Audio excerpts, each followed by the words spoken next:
মেঘনাদ বধ কাব্য class 10-এর Michael Madhusudan দত্তের লেখা অভিষেক কবিতা থেকে।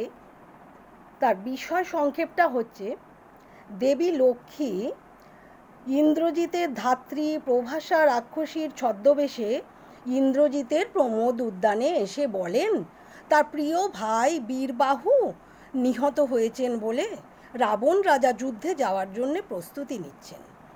ইন্দ্রজিৎ অবাক হয়ে যান, কারণ তিনি রামকে যুদ্ধে খণ্ড খণ্ড করে তীর নিক্ষেপ করে কেটে ফেলেছিলেন। লক্ষ্মী দেবী ইন্দ্রজিৎকে যুদ্ধে যেতে বলেন লঙ্কাকে রক্ষা করার জন্যে।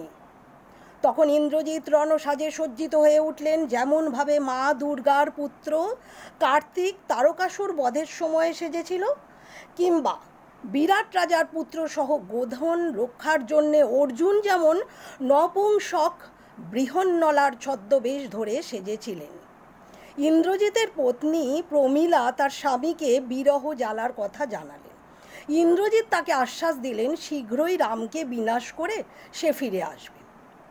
তখন মেঘনাদের রথ বিশাল মৈনাক পর্বতের মতো সোনার পাখা মেলে আকাশে উড়ে চলল।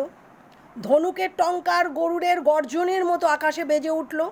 লঙ্কার সমুদ্র কেঁপে উঠল। মেঘনাদকে দেখে রাক্ষস সৈন্যদল আনন্দে চেঁচিয়ে উঠল।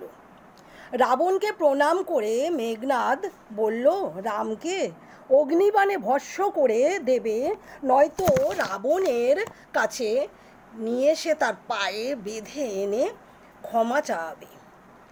রাবণ পুত্রের মাথায় চুম্বন করে বললেন এই যুদ্ধে তাকে পাঠাতে তার মন চাইছে না, কারণ বিধাতা তার প্রতি বিরূপ হয়েছেন। রাবণ কথাও বললেন ভয়ে অকালে সে তার ভাই কুম্ভকর্ণকে জাগিয়েছিল বলে আজ সেও নিহত হয়েছে। তাই ইন্দ্রজিৎ যেন নিকুম্ভিলা যজ্ঞাগারে ইষ্টদেবের পূজা করে যুদ্ধে যায়।